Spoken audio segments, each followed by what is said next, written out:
A quick video for what we did the other day in class about how to manipulate the data from the Sonar demo. I have put in the time from one of the students, and I'm going to show you how to work with it. Please note that when you enter numbers in Excel, you only enter the number. If you were to enter this as 22.14 and put meters at the end of it, notice this is shifted to the right and this is shifted to the left. This doesn't, Excel does not see this as a number. So if I were to try to divide it by 2, it won't use it mathematically because it sees it as text. As soon as I take the text out, it sees it as number. Okay, so make sure you're entering just numbers. Since we're going from the first stop all the way down, there's a trick to make it easier. You can use equals button. That always tells Excel that we're going to be doing a math formula. Click on cell A1.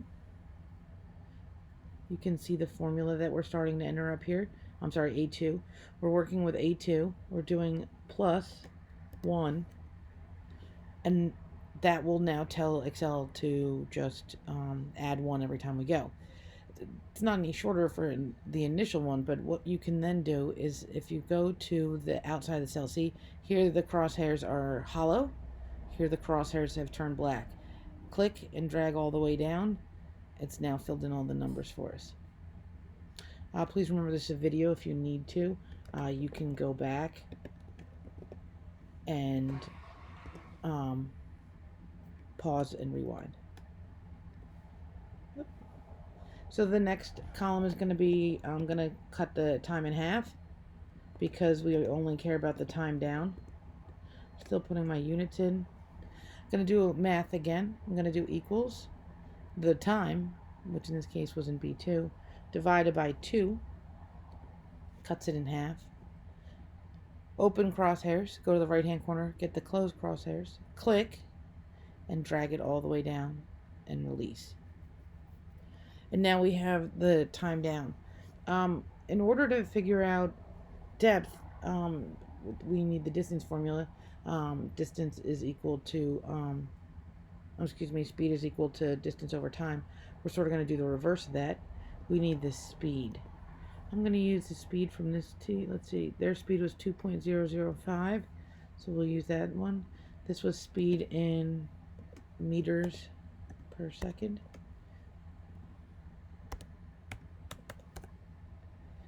Same thing, no units. I'm going to click and drag again, even though it's not a formula, I just want to copy it. So I'm going to go to the bottom right, click and drag, and it'll fill it in the whole way. We can now calculate depth, which is, distance down. This will still be in meters because we have, this is in seconds. This is meters per second. The seconds are going to cancel out. We just have to multiply the time down equals, and if you want to see the formula, don't forget you can see it there, times the speed, hit enter. Now we have this again, formulas up here. So the first one, the ping, our sonar ping went down 22 meters. We are going to click, same thing, right hand corner, click and drag all the way down to here. Now, one of the things I want to show you is when we did the timer, we only used, the timers went to the hundredths place. And some of these numbers, like this, Excel didn't put in the extra 0. That's important for precision. Like 3.20 tells someone that you used a timer that went to the hundredths place. Also, we have all these numbers. We didn't measure to this tens and thousands of places. We can only have numbers that go to the hundredths place. So I'm going to select all of the cells. I'm going to do format cells. Go to number, and the number I'm looking for here is 2. If I wanted it to go to the thousands place, I could, but I only wanted to go to the hundredths, and click OK. What that did was it changed all of the numbers to be the same value. I'm going to do the same thing here one more time, because our answer should not have more precision than what we measured with.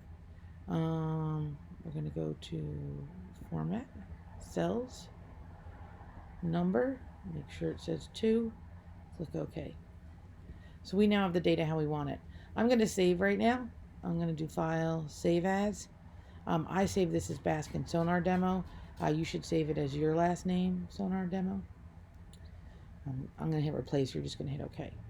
Now that we have this data, where we have the distance and the depth, we can make a graph.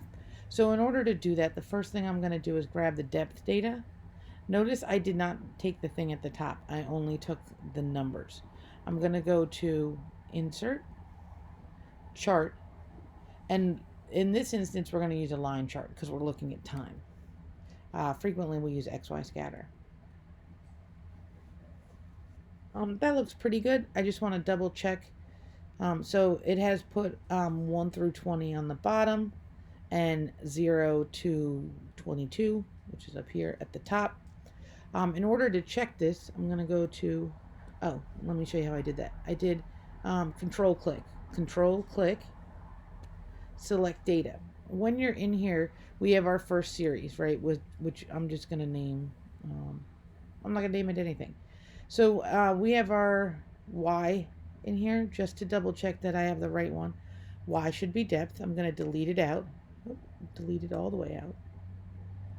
I can drag this over. I'm going to make sure it's already telling me that that's what's selected, but I just want to double check. And then in X categories, it didn't put anything, but it sort of just made up numbers, and I'm going to put this in here. You can tell if you're clicked on this